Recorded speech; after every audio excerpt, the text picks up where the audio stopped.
Assalamualaikum warahmatullahi wabarakatuh. Alhamdulillahirabbil alamin. Shalatu wassalamu ala asrofil anbiya wal mursalin sayyidina wa maulana Muhammadin wa ala alihi wa sahbihi ajmain. Amma ba'd. Bapak-bapak, ibu-ibu dan saudara-saudara sekalian, alhamdulillah kita bisa dipertemukan kembali oleh Allah Subhanahu wa taala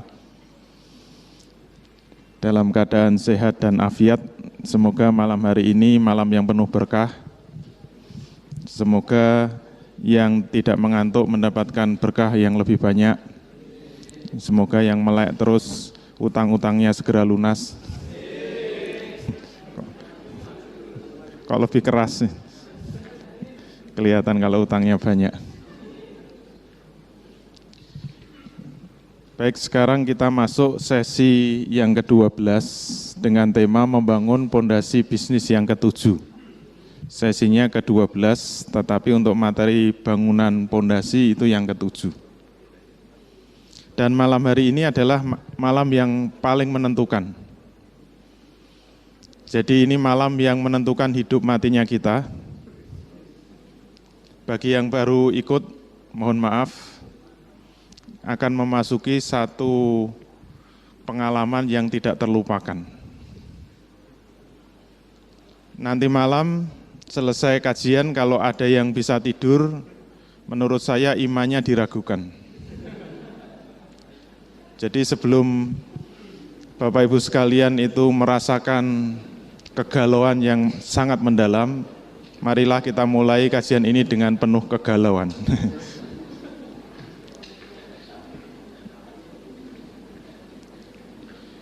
Kenapa kita akan masuk sesi yang paling menentukan, yaitu pemecahan akidah 2 untuk menjawab apa tujuan hidup manusia.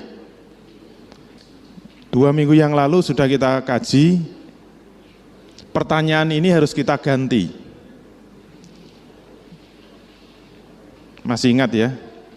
Apa tujuan hidup manusia ini kemudian kita ganti menjadi apa tujuan pencipta menciptakan manusia. Bagi yang tidak ikut 2 minggu yang lalu, silahkan lihat rekamannya.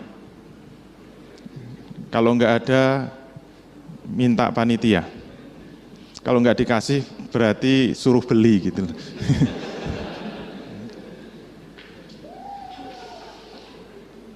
Jadi apa tujuan pencipta menciptakan manusia? Untuk mengetahuinya maka kita harus membuka Al-Quran. Sudah siap membuka Al-Quran? Kesepakatan kemarin, apapun yang akan kita buka dari Al-Quran, itulah informasi yang paling benar terhadap tujuan hidup manusia. Berarti harus siap. Apapun yang akan kita buka. Kalau ternyata nanti begitu kita buka, tujuan hidup manusia ternyata harus mati, malam hari ini juga siap? Belum siap? Sudah siap mati apa belum?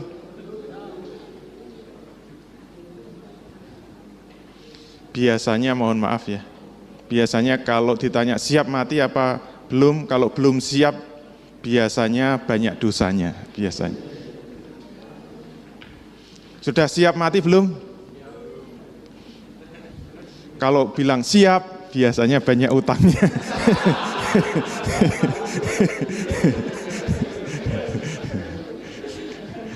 Kayaknya udah pernah kok, masih ketawa ya, berarti masih lucu. Saya kira udah nggak ketawa lagi, kok dagelnya itu terus. Baik, mari kita buka apa tujuan hidup manusia. Ayat yang menunjukkan itu salah satunya adalah Az-Zariyat 56. Apa tujuan hidup manusia? Dikatakan oleh Allah Subhanahu wa taala, "Wa ma khalaqtul jinna wal insa illa liya'budun." Di situ ada ma yang menunjukkan ma nafi. Ini sudah sering saya bahas. Ma yang menunjukkan nafiyatil jinsi. Jadi menafikan semuanya. Kalau Allah menyatakan wa ma khalaqtu, maka bisa kita artikan saya, yaitu Allah, tidaklah menciptakan.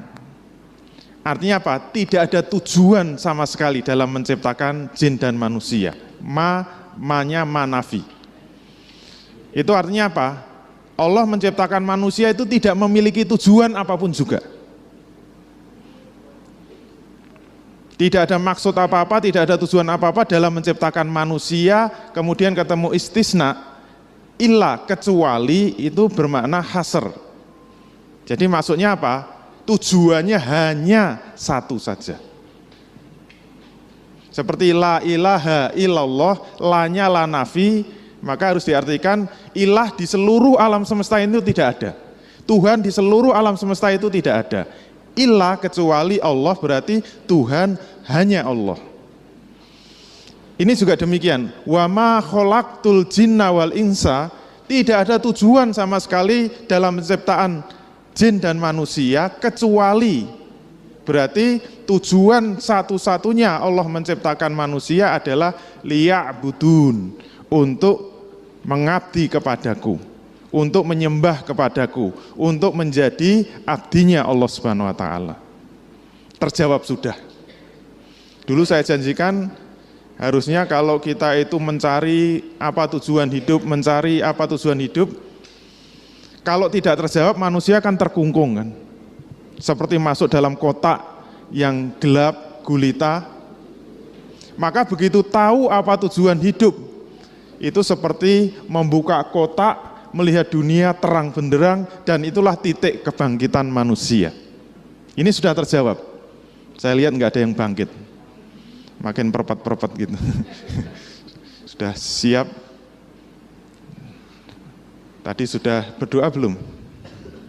Bismika Allahumma ahya wa bismika amut. Doa sebelum pengajian.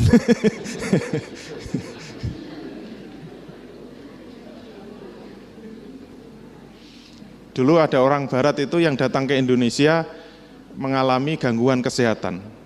Yaitu apa? Mengalami kesulitan tidur. Konsultasi ke dokter, diobati nggak sembuh, masih sulit tidur. Konsultasi ke sana kemari, diobati nggak sembuh.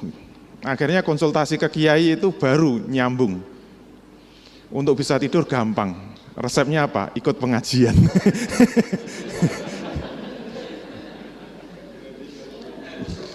Ternyata betul, ketika dia ikut duduk di tengah forum pengajian, lihat kanan, kiri, ongap-angap, wah.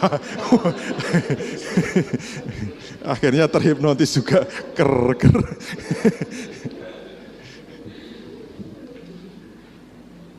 Jadi nggak harus ke dokter ya, yang kesulitan, mengalami kesulitan tidur. Kita lanjutkan, sampai mana tadi? Jadi seharusnya kalau kita sudah tahu apa tujuan hidup manusia, ini harusnya bangkit. Kok masih duduk semua? Berarti estimasi saya masih kurang. Saya berharap begitu saya buka ayatnya itu langsung wah lompat semua sampai jebol itu. Itu titik bangkit manusia. Nah sekarang pertanyaan berikutnya, bagaimana caranya menjadi Abdullah, menjadi abdinya Allah yang baik dan benar? Jawabnya adalah manusia harus mengamalkan syariat Islam secara kafah. Itu ditunjukkan dalam firman Allah berikutnya, yaitu surah Al-Baqarah 208. Ya ayyuhallazina amanu udkhulu fi silmi kafah wa la tattabi'u khutuwatis syaiton innahu lakum aduwwum mubin. Ada seruan dari Allah, ya ayyuhallazina amanu, wahai orang-orang yang beriman, udkhulu, masuklah kamu sekalian fisilmi kafah, di dalam Islam secara kafah. Kafah itu bahasa Arab, dijawakan kafah itu menjadi kabeh gitu ya.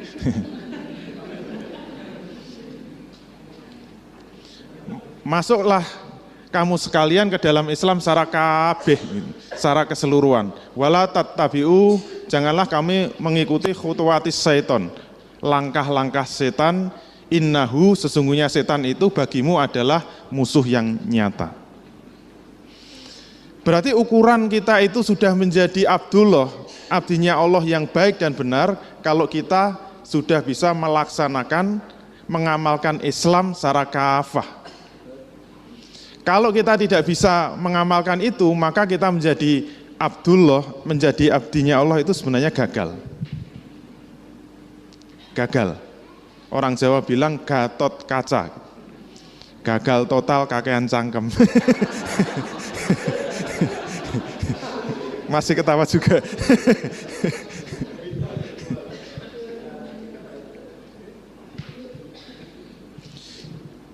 Jadi yang diharapkan oleh Allah begitu ditunjukkan, ini urutannya kan proses pencariannya sangat panjang untuk menemukan apa sesungguhnya tujuan hidup di dunia ini. Jangan sampai mati kayak orang Jepang kemarin ya, yang kita ceritakan. Proses pencarian kita sungguh panjang dan kita sudah menemukan sebenarnya tujuan hidup itu apa, maka itulah yang seharusnya menuntun kita di dalam menjalani hidup ini. Ternyata yang kita nanti-nantikan terjawab. Tujuan hidup itu tidak lain adalah untuk menjadi abdinya Allah, untuk mengabdi kepada Allah. Abdi itu artinya budak ya, pembantu. Jadi pembantu itu keren apa enggak sih? Tergantung ya, pembantunya siapa gitu. Kalau pembantunya presiden kan keren itu, rebutan malah itu, bisa pacul-paculan. Kenapa? Pembantunya presiden itu menteri. Jadi pembantunya presiden aja keren sekali, apalagi pembantunya Allah Subhanahu wa taala, menjadi abdinya Allah. Itu sangat mulia, sangat terhormat. Nah, yang jadi pertanyaan bagaimana kita bisa disebut sebagai abdinya Allah yang baik dan benar. Itu harus menjadi fokus hidup kita. Maka jawabnya yang disebut abdi yang benar itu kalau kita siap dengan perintah dan larangan Allah. Ada yang punya pembantu rumah tangga enggak? Kalau pengusaha mestinya punya dong, malu-maluin. Masa pengusaha masak sendiri, nyuci sendiri, nyopir sendiri, nyuci mobil sendiri gitu. Memangnya saya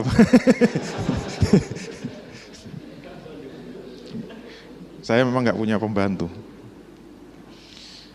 Tapi dulu saya pernah punya pembantu. Terutama ketika masih punya bayi, itu jelas repot sekali kalau nggak punya pembantu. Akhirnya saya minta tolong sama ibu saya, tolong carikan pembantu. Ibu saya langsung dengan terampil, sigap, terengginas mencarikan pembantu yang terhebat untuk saya. Apa pembantu yang hebat? Dikirim, dipaket sampai ke Yogyakarta karena diambil dari Rembang. Ini pokoknya pengalaman, sudah kerja di Jakarta lama. Begitu sampai di Jogja, sampai di rumah saya, pembantu yang baik itu apa? Pagi dia langsung bangun pagi-pagi, itu bak mandi dikuras, kemudian dia buka di lemari dapur itu ada bumbu-bumbu dimasak semua. Ada pakaian langsung dicuci, semua dipel, semua dibersihkan. Wah, luar biasa. Menurut Anda, pembantu seperti ini baik apa buruk? Jangan-jangan juragannya lagi pakai baju, suruh nyopot dicuci.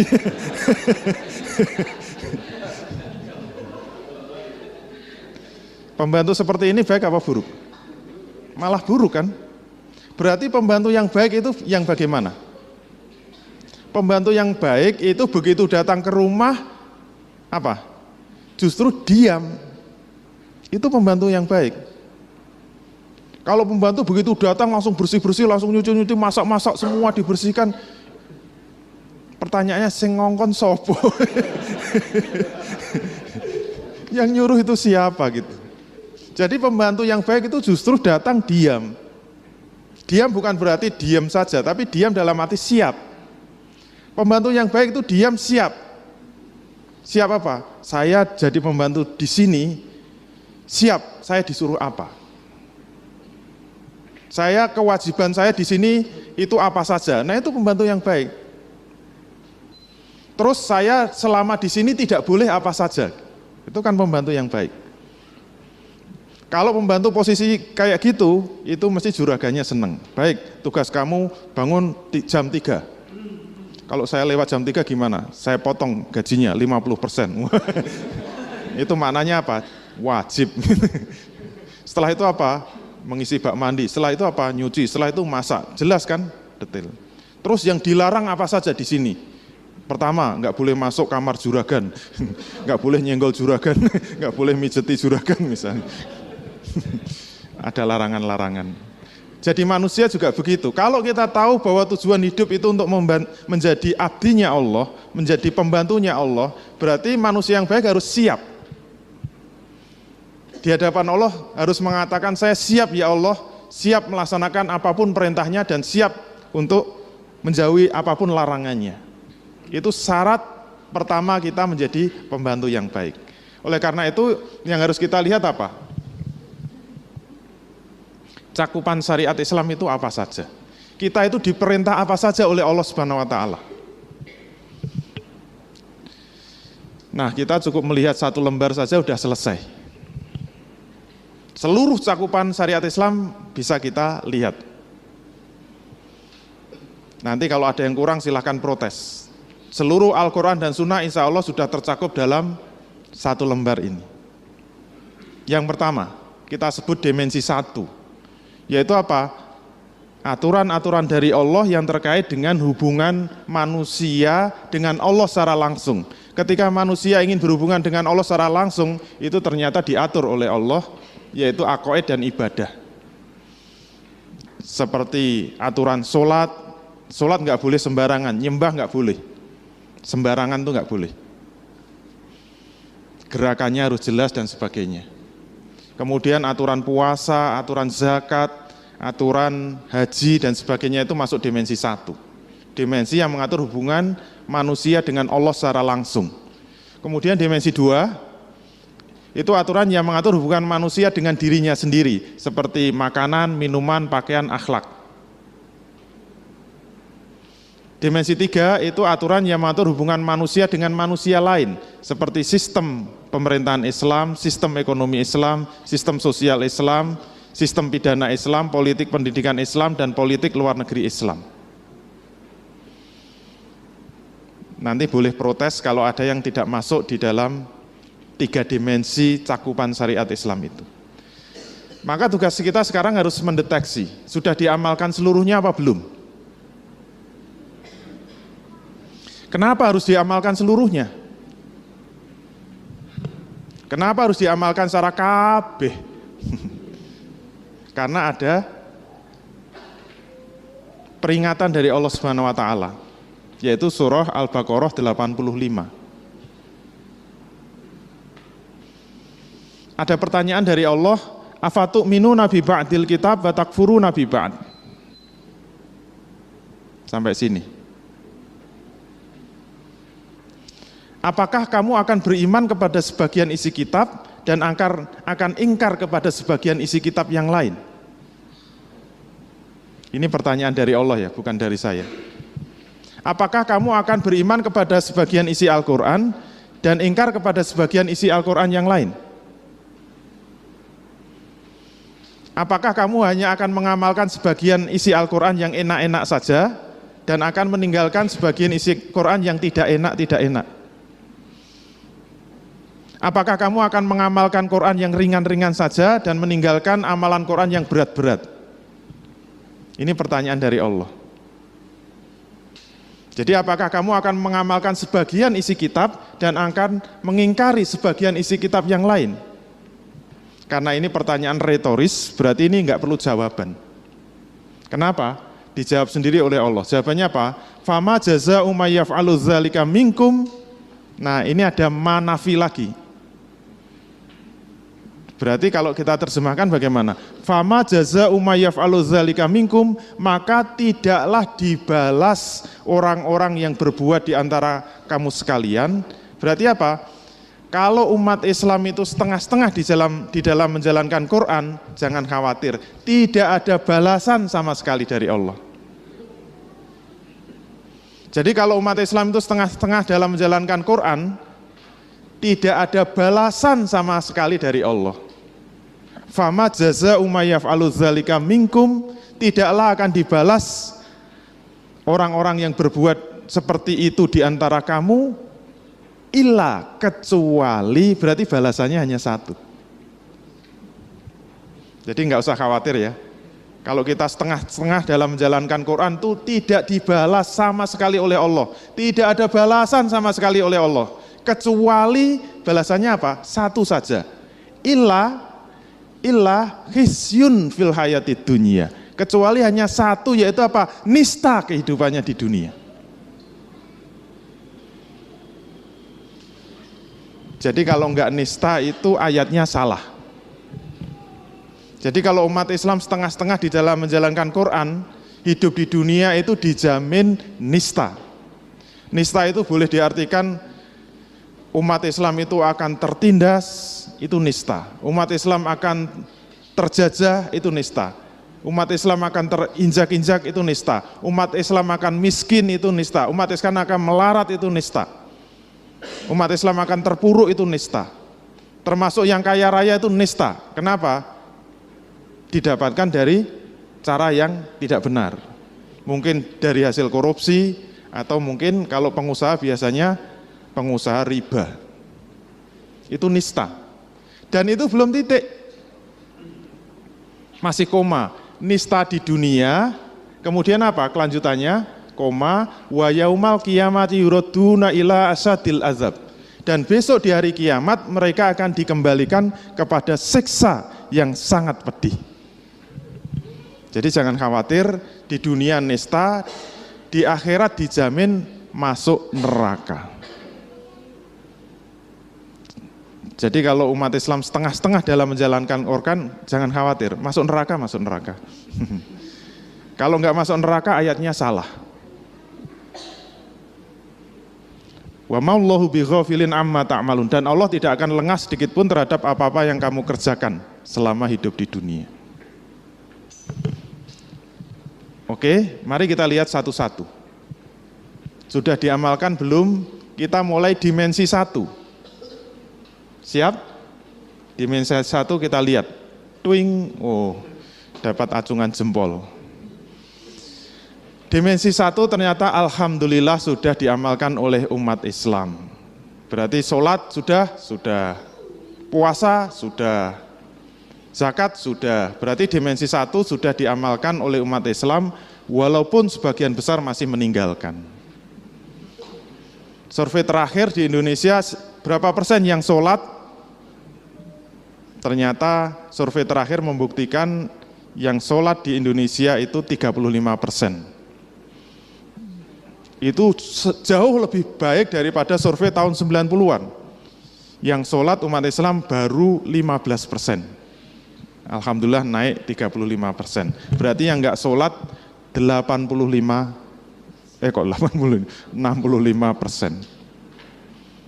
Tapi sudah diamalkan kan?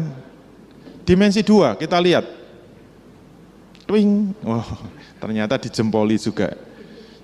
Sudah diamalkan umat Islam. Pakaian sudah nutup aurat, ini sudah nutup aurat semua. Ibu-ibunya sudah nutup aurat semua. Berarti sudah diamalkan. Kalau survei pakaian, berapa persen yang memakai jilbab di Indonesia? Ternyata untuk memakai jilbab di Indonesia tidak ada 1%. Karena umat Islam salah paham dengan jilbab. Jilbab diartikan kerudung gitu loh. Ya kalau yang pakai kerudung banyak. Padahal kerudung itu bahasa Arabnya khimar, jamaknya khumur. Jadi perintah memakai pakaian Islam itu 2 dalam Quran. Yang pertama apa? Khimar. Khimar itu kerudung. Kerudung itu menutup kepala, leher, kemudian dijulurkan sampai dada. Itu aturan untuk khimar. Jadi menutupi dada. Kemudian yang kedua jilbab. Nah jilbab itu justru dari leher sampai menutup kaki. Itu jilbab. Jilbab itu pakaian yang panjang, longgar, dan tidak potongan, jadi terusan, panjang, longgar, tidak tembus pandang, tidak ngepres, tidak full press body.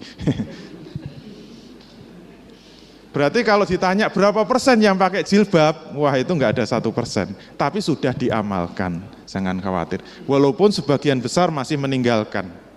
Makanannya sudah halal, minumannya sudah halal. Berarti dimensi 2 sudah bisa diamalkan. Terus dimensi 3. Tweng. Dimensi 3 gimana? Tidak dapat diamalkan oleh umat Islam. Ternyata dimensi 3 tidak dapat diamalkan umat Islam bukan karena tidak mau mengamalkan. Mengapa? Jadi bukan karena tidak mau mengamalkan, tetapi memang tidak dapat diamalkan. Kalau nggak percaya, sekarang coba amalkan ayat ini. Nomor 1, tolong amalkan Al-Baqarah 183. Bisa diamalkan nggak? Insya Allah bisa. Ya ayyuhallazina amanu kutiba alaikumusyiyamu kama kutiba alal ladzina min qablikum la'allakum tattaqun. Bisa diamalkan? Bisa. Mundur 5 langkah ke belakang. Jalan Al-Baqarah 178. Ya ayyuhallazina amanu kutiba alaikumul qisasu fil qatl al-khurru bil khurri wal abdu bil abdi wal unsa bil unsa al-ayah. Bisa diamalkan? Wahai orang-orang yang beriman, telah diwajibkan atas kamu menjalankan kisos atas pembunuhan. Kisos itu apa? Kisos saja nggak tahu, apalagi mengamalkan.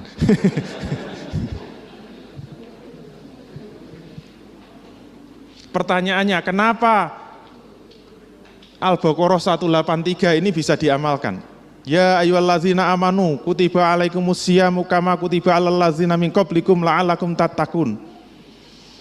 Ini ayat ini laris betul kalau masuk bulan Ramadan. Tanggal 1 Ramadan sampai 29 Ramadan dibaca terus. Anak kecil-kecil aja hafal. Apalagi ustadznya kenceng gitu. Saya pernah di kampung saya itu, ustadznya tuh gualak ya. Ya ayyuhallazina amanu. Mohon maaf Bapak Ibu sekalian, ada seruan dari Allah Subhanahu wa taala, tapi khusus yang beriman saja. Tolong yang enggak beriman keluar dari masjid. Saking galaknya. Kenapa khusus yang beriman saja? Karena ada perintah yang sangat berat. Perintahnya apa? Kutiba alaikumusiyam. Ibu-ibu apa? Kutiba alaikumusiyam. Apa artinya, Bu? Kutiba itu artinya wajib. Kita diwajibkan untuk berpuasa. Bapak-bapak, apa artinya wajib? Wajib itu harus dilaksanakan. Kalau nggak dilaksanakan gimana ibu-ibu? Dimasukkan ke dalam neraka, dibakar dalam api yang menyala-nyala. Kalau kita lihat ibu-ibu pada ketakutan kan. Ya Allah, besok saya puasa, ya Allah, bener, saya nggak mau masuk neraka gitu. Kenapa takut? Kena kutiba. Karena wajib. Al-Baqarah 183. Terus sekarang yang 178 ada yang berani? Ya ayyuhallazina amanu. Mohon maaf, ada seruan dari Allah Subhanahu wa taala, tapi khusus yang beriman saja. Tolong yang enggak beriman keluar dulu. Kenapa? Kita akan dapat perintah yang sangat berat. Apa? Kutiba alaikumul qisas. Bil qatl. Kok pelan kenapa? Takut. Ada yang pernah nyinggung itu? Kasihan ini ayat nggak ada yang nyinggung, mestinya tersinggung. Nggak laku itu. Padahal itu suratnya sama, di dalam surat Al-Baqarah ayatnya pun dekat, seruannya sama, redaksinya sama. Dan penutupnya juga sama. Coba kalau puasa kan kutiba alal ladzina min qablikum la'allakum tattaqun. Sebagaimana yang telah diwajibkan sebelum kamu, agar kamu menjadi orang yang bertakwa. Kalau kita teruskan Al-Baqarah 178 masuk 179, penutupnya sama. Walakum fil qisasi hayatun ya ulil albab la'allakum tattaqun. Dan bagimu sekalian di dalam kisos itu ada kehidupan. Wahai orang-orang yang mikir, orang-orang yang menggunakan akal, la'allakum tattaqun, agar kamu sekalian menjadi orang yang bertakwa. Sama.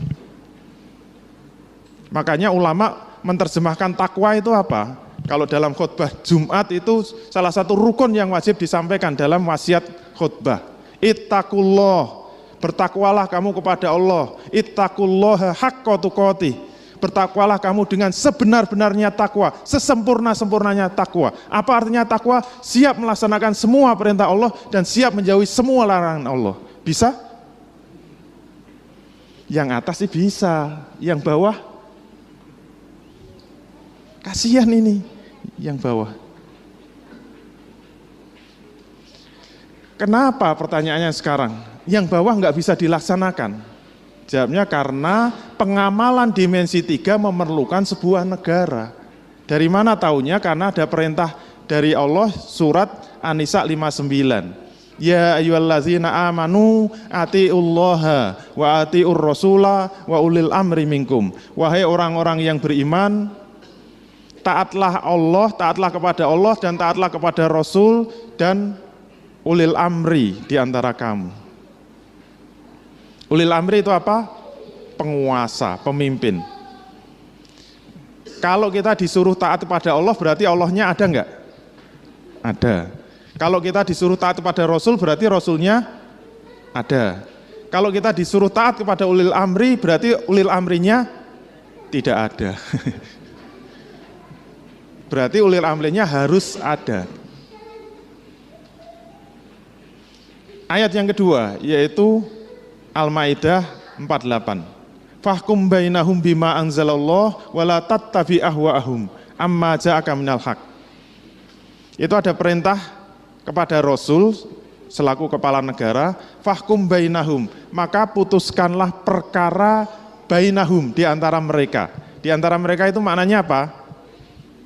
Perkara antara manusia yang satu dengan manusia yang lain. Itu berarti dimensi 3 kan? Berarti Islam itu juga mengatur dimensi 3, yaitu aturan manusia dengan manusia lain.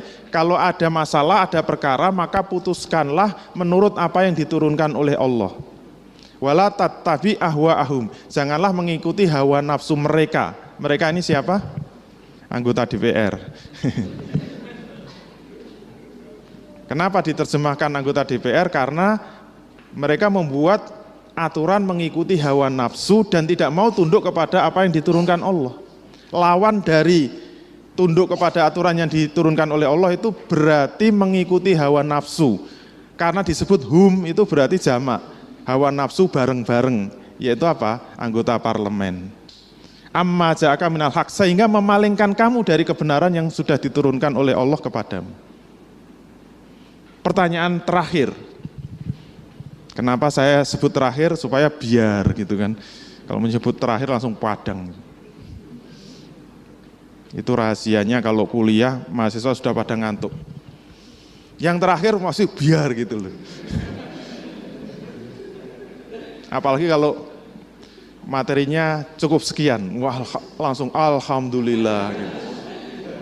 Langsung bangun semua, kita lanjutkan. Langsung perpet.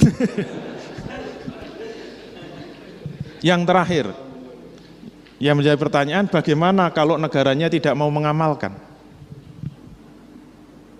Jawabnya apa? Akan muncul hujan dosa investasi. Ini bulatan-bulatan tapi hitam semua gitu. Dosa investasi itu makhluk apa? Kalau negaranya tidak mau mengamalkan, akan muncul dosa investasi. Ini dosa yang nggak pernah kita bahas, kecuali dari buku saya, Dosa Investasi. Dosa investasi itu apa? Sederhana saja, kita ambil contoh. Mas Anwar mana? Sudah kapok datang. Mana? Enggak ada. Kasihan.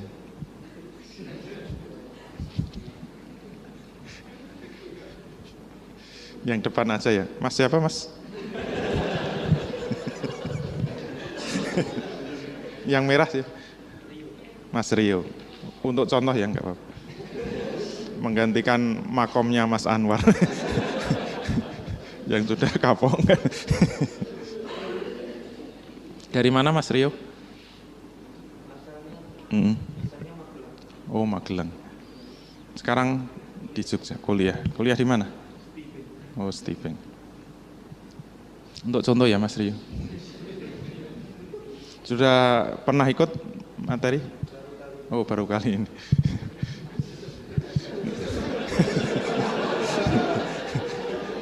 Nasibnya bagus betul. Dapat rezeki. Misalnya ya, Mas Rio ini yang pakai kaos merah. Tiba-tiba meninggal dunia, geludak. Nggak apa-apa. Biasanya orang yang didoakan cepat meninggal dunia itu umurnya panjang. Geludak meninggal dunia. Teman-temannya pada lari semua.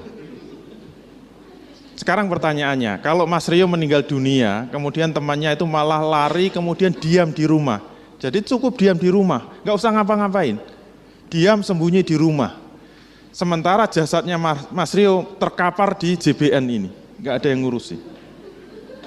Dibiarkan sehari semalam. Pertanyaannya, teman-teman sekalian, temannya Mas Rio sekalian, membiarkan Mas Rio sehari semalam, kita dapat kiriman dosa berapa lama? Cukup diam di rumah, dosa akan mengalir sendiri selama sehari semalam. Iya enggak? Kalau Mas Rio kita biarkan seminggu, di sini sampai membusuk. Kita yang membiarkan cukup berdiam diri di rumah, dosanya mengalir berapa lama? Seminggu akan mengalir sendiri, enggak usah minta. Kita biarkan sebulan, mulai jadi kerangka seperti itu. Dosanya berapa lama? Sebulan akan mengalir sendiri. Setahun kita biarkan, dosa kita berapa? Setahun ngalir sendiri.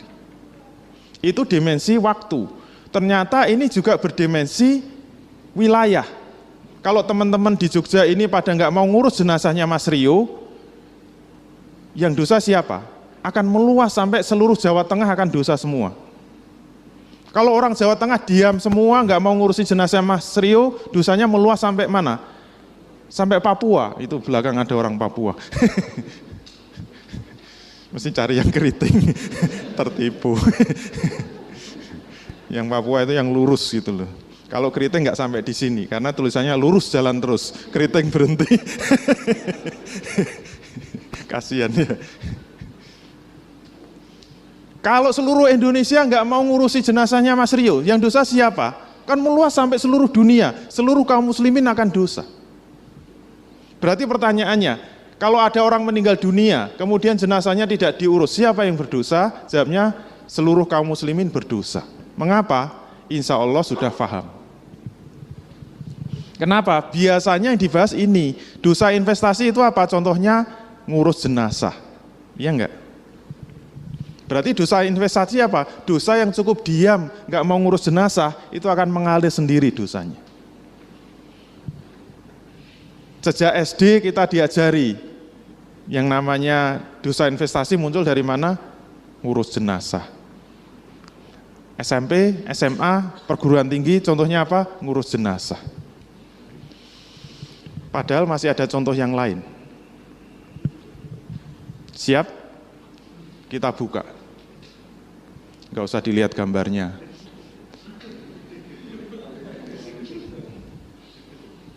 Seneng banget lihat gambarnya.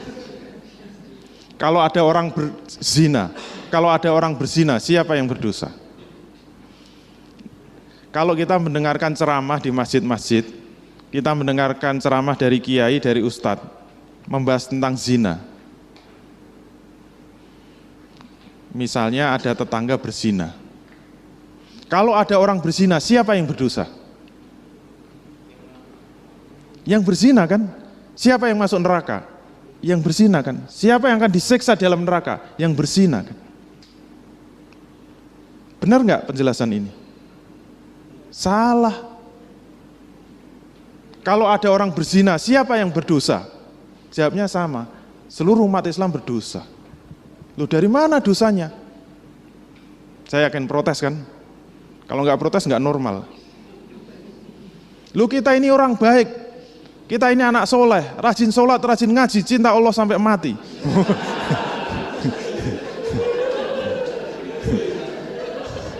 Lulusan TPA dilawan.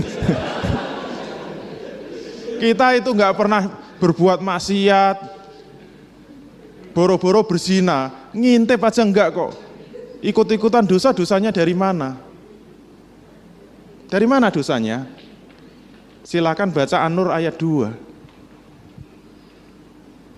Ternyata kiai kita kurang nambahi dengan An-Nur ayat 2. Kalau kita mau baca An-Nur ayat 2, silahkan pelan-pelan. Az-zaniyatu waz-zani fajlidu kulla wahidin minhuma mi'ata jaldah. Ini kalau kita terjemahkan bebaskan, kalau ada perempuan yang berzina dan laki-laki yang berzina, kalau ada ya, kalau nggak ada ya sudahlah, jangan ribut. Misalnya kalau ada, perintahnya apa? Di situ disebut fajlidu, itu ada wawu alif sukun. Fajlidu, kalau kita belajar bahasa Arab, itu perintahnya kepada orang kedua jamak.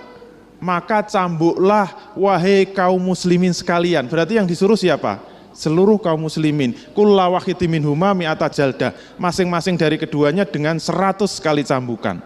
Sekarang pertanyaannya, kalau kita diam, kita cuek, kita nggak ngurusi, yang zina ya zina sendiri sana, bukan urusan saya pokoknya anak soleh, rajin sholat, rajin ngaji, cinta Allah sampai mati. Islam, yes. Guru TPA.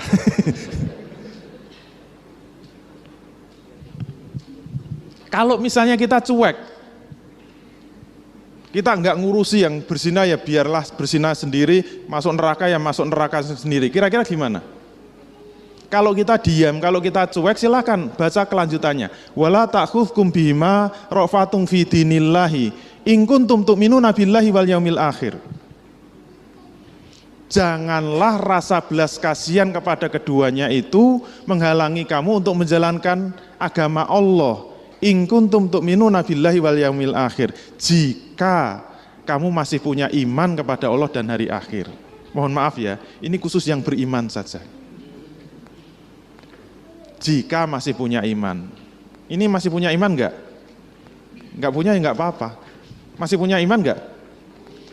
Kalau masih punya iman kepada Allah dan hari akhir, kata Allah apa? Janganlah belas kasihan kepada keduanya itu menghalangi kamu untuk menjalankan agama Allah.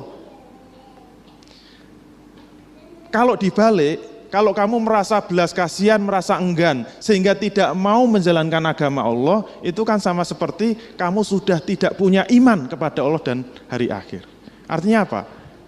Ancamannya itu kehilangan iman, ancamannya itu bisa jatuh kafir.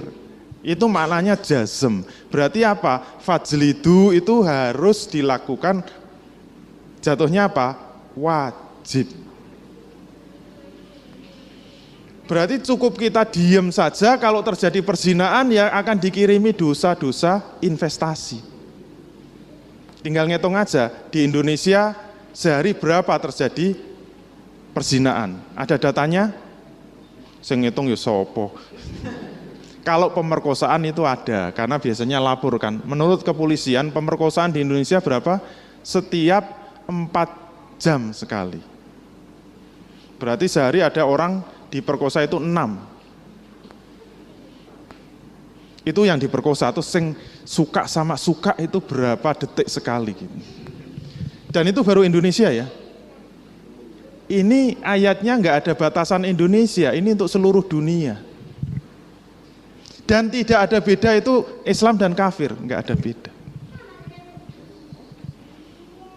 Masih kuat, baru perzinaan, tambahi lagi. Sama seperti tadi, kalau ada orang membunuh siapa yang berdosa? Biasanya yang dikuyo-kuyo itu bahasa Papuanya apa? Biasanya orang yang kita sudutkan, orang yang kita diskreditkan itu adalah yang membunuh kan. Kalau ada orang membunuh siapa yang berdosa? Jawabnya apa? Yang membunuh. Siapa yang masuk neraka? Yang membunuh. Siapa yang akan disiksa? Yang membunuh. Kita yang enggak membunuh, dosa enggak? Siapa bilang enggak dosa? Jawabnya apa? Kalau ada orang membunuh siapa yang berdosa?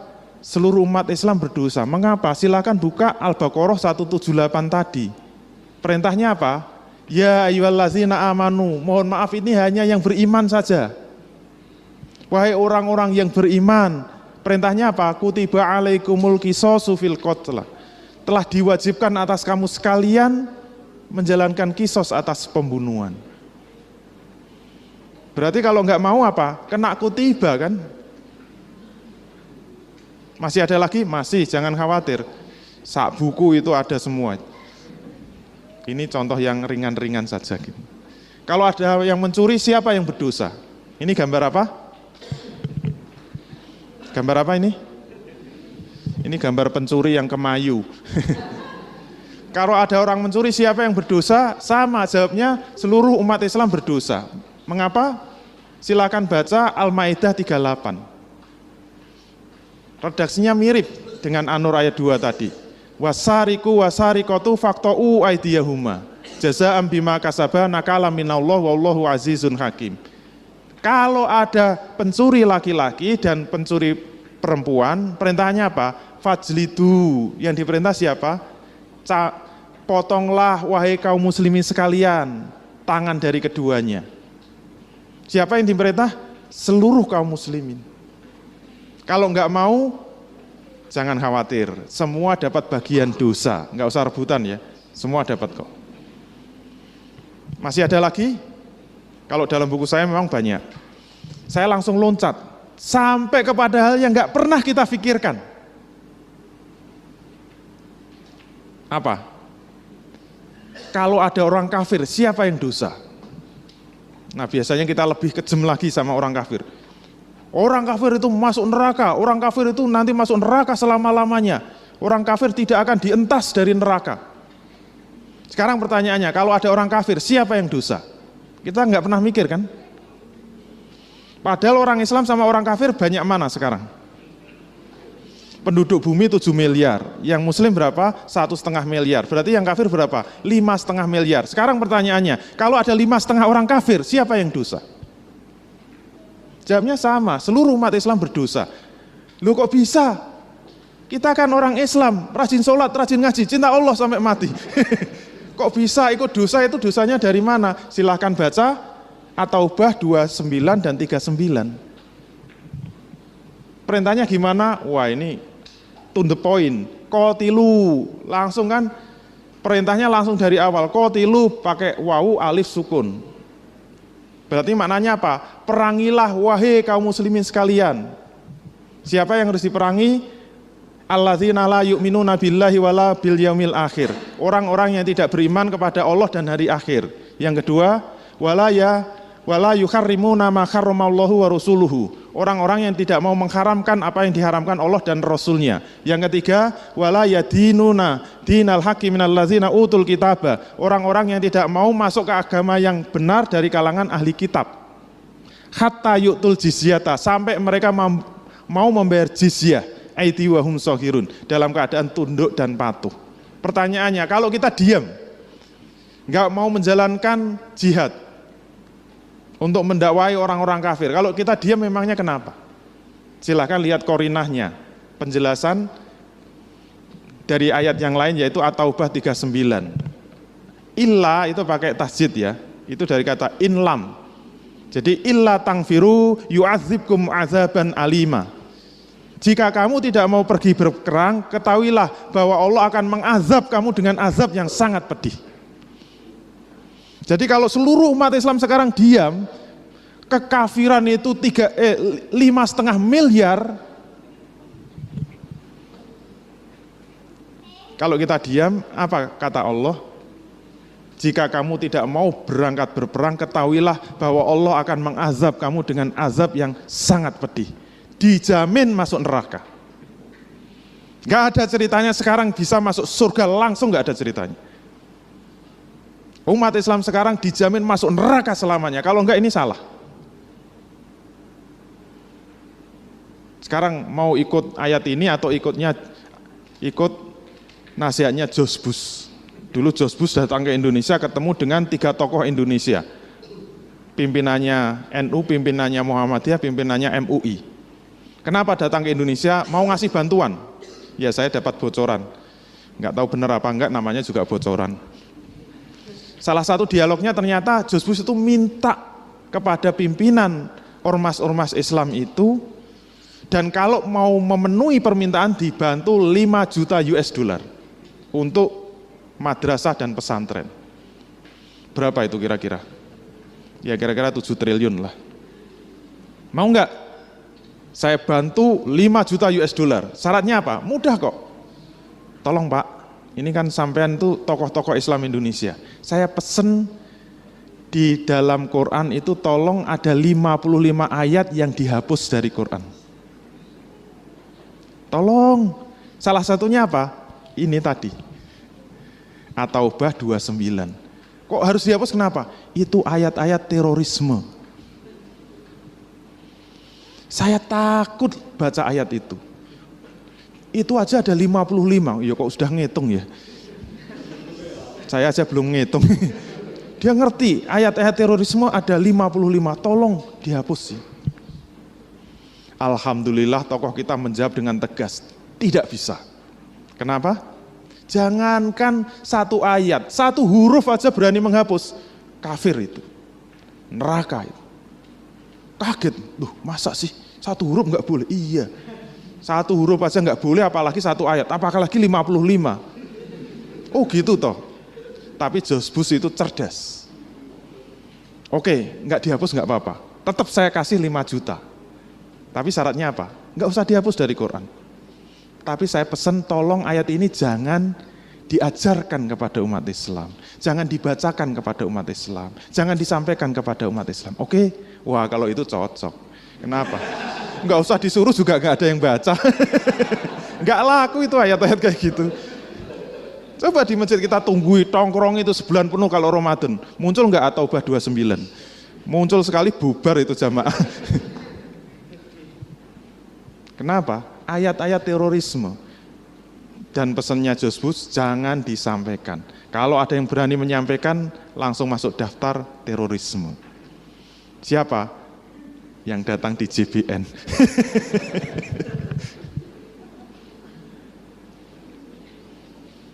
Sehingga berikutnya apa? Kalau umat Islam di dunia ini tidak diatur dengan hukum Islam, siapa yang berdosa? Jawabnya sama, seluruh umat Islam berdosa. Mengapa? Silahkan baca Al-Ma'idah 48-44. Fahkum bainahum bima anzalallah wala tattabi ahwa'ahum amma ja'aka minal haq. Korinahnya bagaimana?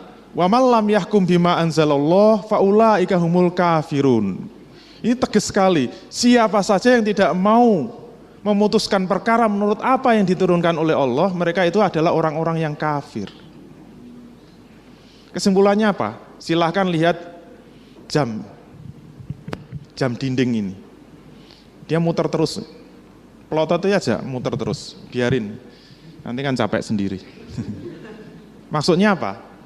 Waktu itu akan terus berjalan. Hitunglah dosa investasi kita. Tidak hanya di Indonesia, seluruh dunia, setiap hari, setiap bulan, setiap tahun, berapa terjadi kasus pembunuhan. Tidak hanya Indonesia, seluruh dunia. Berapa terjadi kasus pemerkosaan dan perzinaan. Berapa terjadi kasus pencurian.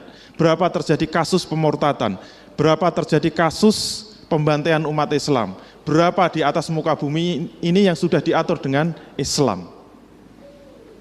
Diamnya kita nggak usah kemana-mana lah. Mengalir sendiri dosa-dosa investasi. Terus yang dimaksud dosa investasi itu apa? Ternyata, nah kalau menurut ilmu retorika jangan ditunjukkan dulu. Bikin penasaran dulu. Kalau peserta sudah mati penasaran, ya kita selesaikan acaranya. Ternyata dosa investasi itu adalah dosa yang berasal dari fardu kifayah yang tidak diamalkan. Padahal fardu kifayah itu meliputi 90% syariat Islam. Dan fardu ain itu hanya 10%-nya. Hitungan saya ini banyak menuai protes. Kok bisa mengatakan fardu kifayah 90%? Ngitungnya dari mana? Dari saya sendiri. Gitu. Buktinya mana? Buktikan sendiri. Maksud saya apa? Kalau kita lihat di 3 dimensi tadi, dimensi 1 ibadah, dimensi 2 akhlak, dimensi 3 muamalah, antara ibadah ditambah akhlak dibanding dengan muamalah, sebenarnya muamalah itu jauh lebih banyak. Dan sejak kita ketemu dalam forum IBC ini, kita sudah mulai merasakan. Semakin kita tahu ilmu bisnis Islam, semakin kita mendalami ilmu bisnis Islam, semakin kerasa kita nggak bisa hidup di alam Indonesia ini. Itu menunjukkan apa? Muamalah itu jauh lebih banyak dan itu sekarang tidak diamalkan. Padahal itu meliputi 90% dari syariat Islam. Kalau salah silahkan dikoreksi. Fardu ain itu hanya 10%-nya. Jadi kalau kita rajin ibadah, bahkan tambah sholat-sholat nafilah, kita mungkin sholat malam, kita mungkin rajin sedekah, sering umroh, dibanding dengan dosa investasi kita, jomplang, plang. Kalau ada yang berani yakin, insya Allah saya mati besok langsung masuk surga. Surgane sopo. Sementara banyak kewajiban yang mungkin sampai 90% itu terlantar. Sekarang yang jadi pertanyaan, terus fardu kifayah itu bisa dihapuskan enggak? Kalau enggak bisa dihapuskan itu ngalamat kita masuk neraka semua. Bisa dihapuskan enggak? Jawabnya apa? Tidak bisa. Loh dari mana taunya? Tanya Mas Rio, jangan hidup lagi. Misalnya Mas Rio meninggal dunia, pinjam lagi ya Mas Rio, gludak meninggal dunia. Terus apa yang kita lakukan? Kita ramai-ramai yasinan, kita baca yasin, terus kondangan, ngasih sedekah, ngasih makan fakir miskin, anak-anak terlantar, kita undang makan-makan. Tapi jenazahnya Mas Rio kita biarkan terus. Bahkan kita istighfar terus, bertobat, ya Allah ampuni saya, ya Allah ampuni saya. Diampuni? Padahal jenazahnya Mas Rio di samping kita. Kita terlantarkan, sementara kita bertobat terus. Kira-kira tobatnya diterima? Tidak bisa. Jadi fardu kifayah itu hanya gugur kalau sudah diamalkan. Selama Mas Rio masih duduk di sini, kita dosa semua. Jadi Mas Rio harus kita kubur bareng-bareng. Mohon maaf ya. Insya Allah minggu depan kapok. Korbannya Mas Anwar. Semoga nonton apa rekamannya. Kesimpulannya apa? Fardu kifayah tidak bisa digugurkan kecuali sudah diamalkan. Walaupun kita taubati terus nggak diterima itu. Kenapa? Ya kewajibannya di depan kok dibiarkan. Terus kita tawar lagi. Gimana kalau diamalkan oleh individu atau kelompok, terutama yang dimensi 3 ya. Bukan ngurus jenazah itu dimensi 1. Bisa enggak? Misalnya punya tetangga berzina, tertangkap basah. Kok bisa? Mungkin zinanya di kolam renang. Tertangkap basah. Kemudian kita gelandang rame-rame. Kita laporkan pada ketua RT. Pak RT, ini ada yang berzina, tolong dihukum cambuk 100 kali. Siap. Saya umumkan besok setelah sholat Jumat di masjid kita cambuk bareng-bareng. Bisa enggak? Mungkin atas nama ketua takmir. Pengumuman setelah sholat Jumat akan dilaksanakan hukuman cambuk oleh ketua takmir Masjid Baitur Rahman misalnya. Gimana? Boleh apa enggak? Jawabnya apa? Tidak bisa. Lu katanya suruh mengamalkan, diamalkan kok malah nggak boleh. Kenapa? Tidak bisa. Masa nggak boleh diamalkan? Tidak bisa. Kenapa nggak bisa? Karena nggak ada yang namanya hukuman cambuk swasta, itu nggak ada. Hubungan cambuk itu harus negeri. Jadi tidak bisa diamalkan karena kalau diamalkan hukumnya haram. Jadi hanya negara yang wajib melaksanakan. Jadi tidak kita amalkan, kita dosa, diamalkan juga dosa. Namanya apa? MKMK, maju kena, mundur kena. Terus bagaimana? Apakah ada cara untuk menggugurkan fardu kifayah? Ada enggak? Jawabnya apa? Tidak ada. Mohon maaf. Menggugurkan fardu kifayah hanya satu, yaitu diamalkan. Kalau negara nggak mau mengamalkan gimana? Dosanya dipikul bareng-bareng, itu namanya fardu kifayah. Kifayah itu maknanya apa? Dipikul bareng-bareng, dijunjung bareng-bareng, disangga bareng-bareng, itu namanya kifayah. Semua dapat kok, jangan khawatir.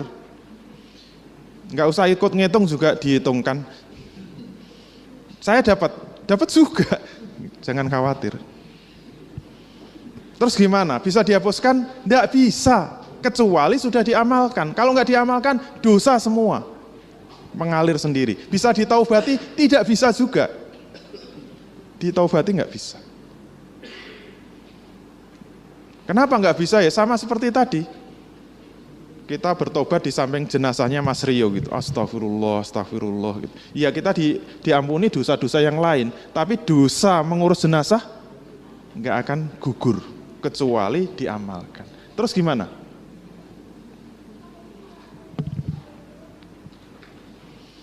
Bisa dihapuskan?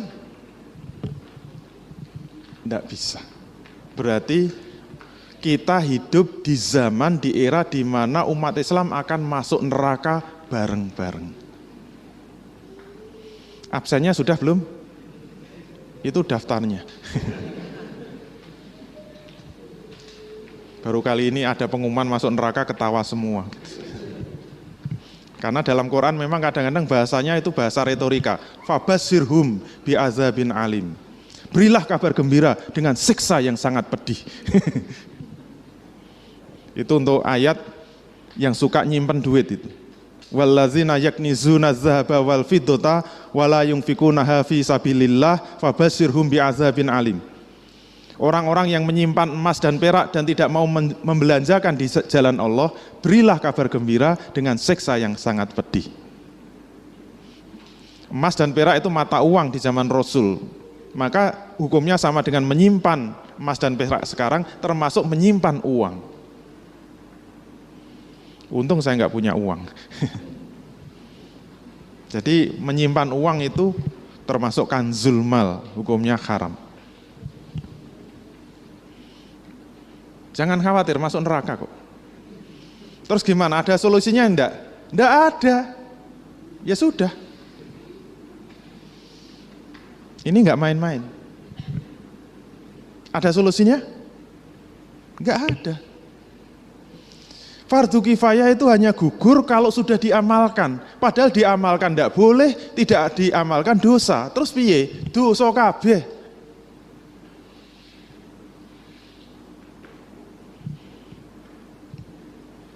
Ada jalan keluar? Enggak ada. Terus gimana? Cukup sekian. Tapi jangan khawatir. Tetap masih ada satu celah walaupun kecil. Enggak tahu kalau yang dari Papua bisa nerobos enggak. Karena yang dari Papua gede. Jadi tetap masih ada jalan kecil walaupun sangat kecil kalau saya boleh bilang. Tapi ibarat tembok yang sangat besar, tembok yang sangat kuat, tetap masih ada celahnya kecil. Nah itu satu-satunya harapan. Pengen?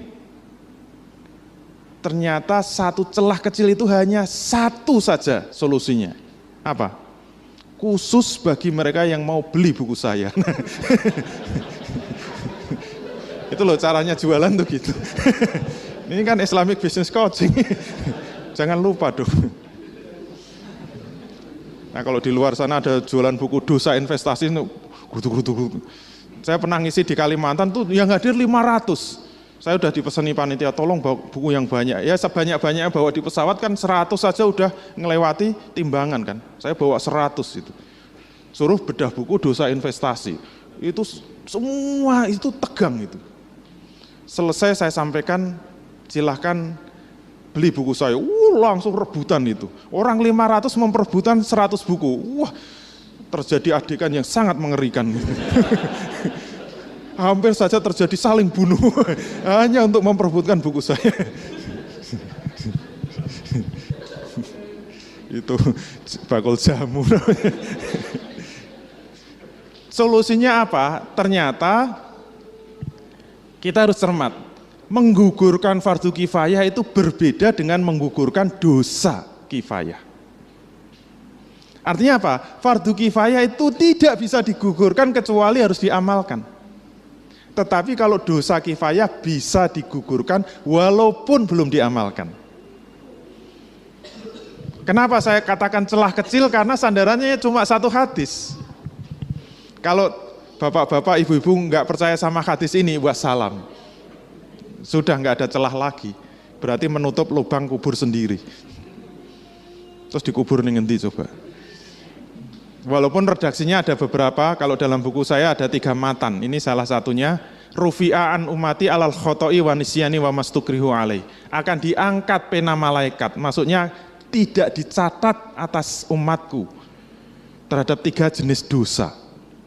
Yang pertama apa? Al khoto', yaitu tidak sengaja. Misalnya saya lama nggak ketemu Mas Rio, iya Mas kabari saya cablek, plek, langsung meninggal dunia. Itu namanya tidak sengaja ya. Nggak dihitung dosa. Ini hebat ini, hidup mati hidup. Yang kedua nisyan. Nisyan itu apa? Lupa.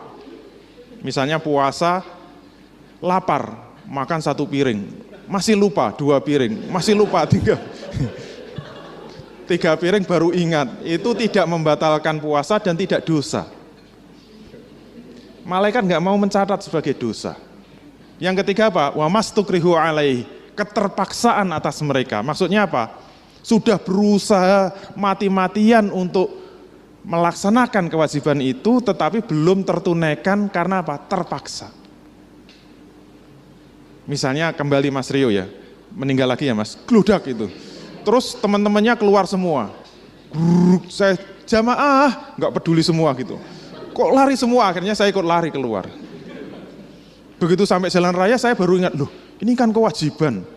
Masa saya ikut lari? Akhirnya saya balik kanan, masuk lagi, naik ke lantai 2 karena tergesa-gesa, tersandung, 2 gludak meninggal juga.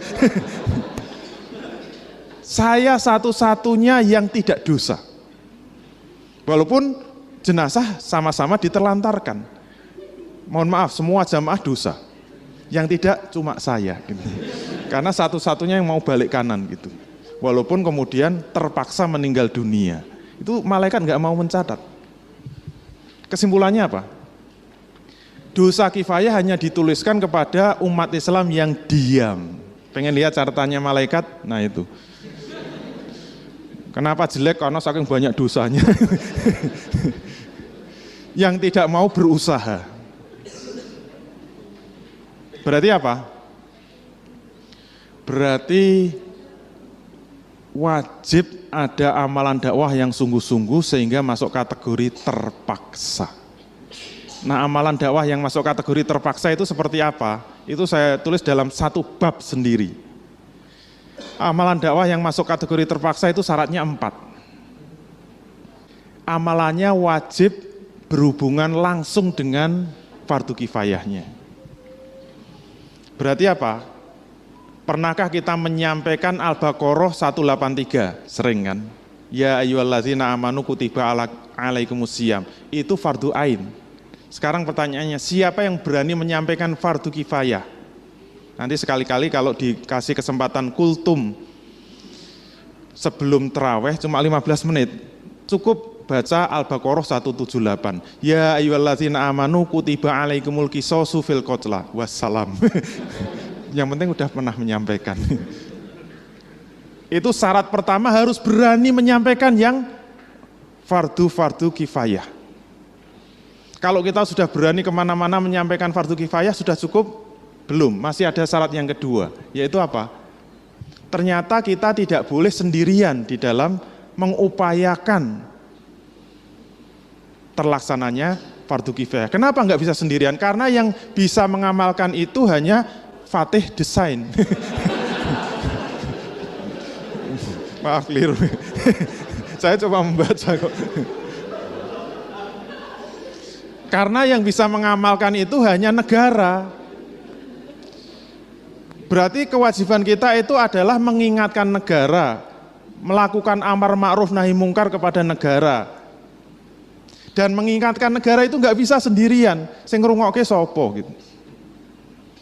itu harus dilakukan secara bersama, secara berjamaah, maka terkena kaidah malayatimul wajibu illa bihi fahuwa wajibun. Apa-apa yang tidak sempurna suatu kewajiban kecuali dengan sesuatu, maka sesuatu itu menjadi wajib adanya. Mengkoreksi penguasa nggak bisa sendirian, harus berjamaah, dan jamaah itu harus gede. Maka membentuk jamaah yang besar untuk mengkoreksi penguasa itu hukumnya wajib. Itu kedua. Yang ketiga, sudah masuk jamaah tapi tidak boleh sembarang jamaah. Jamaahnya harus jamaah politik, jamaah siasi. Maksudnya apa? Siasi dalam arti fikih ya, bukan dalam arti politik menurut ilmu politik. Siasah itu maknanya ri'ayatus su'unil ummah, pengaturan kehidupan umat. Berarti yang disebut jamaah politik itu jamaah yang tujuan utamanya agar negara ini diatur dengan syariat Islam. Jadi kalau ada jamaah yang menyeru agar penguasa menerapkan syariat Islam, itu disebut jamaah politik.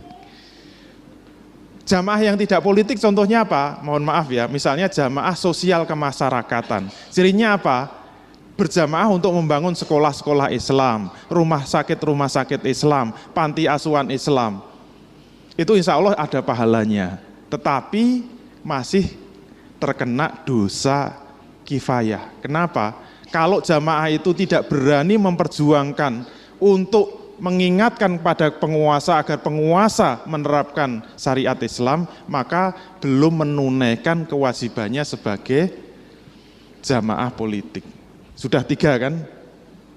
Sudah berani menyampaikan fardu kifayah, sudah berjamaah, dan jamaah yang kita masuki adalah jamaah siasi atau jamaah politik. Masih ada yang keempat. Apa syarat keempat? Kalau masuk jamaah tidak boleh hanya setor nama saja.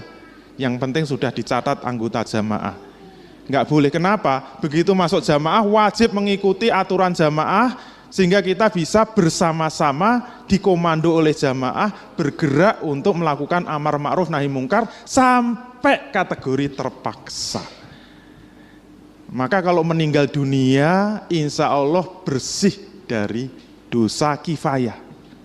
Jadi harapan kita itu enggak ada hubungannya secara tidak langsung dengan tegak atau belum dari fardu kifayah ini. Bagi kita yang penting kita sudah ikut terlibat dalam perjuangan menegakkan fardu kifayah tadi apa belum? Sampai kategori terpaksa. Maka pertanyaan, bagaimana agar kita bisa mewujudkan amalan dakwah tersebut? Terpaksa jangan kemana-mana. Sekian, wassalamualaikum warahmatullahi wabarakatuh. Terima kasih, Anda telah menyaksikan tayangan persembahan Pengusaha Rindu Syariah.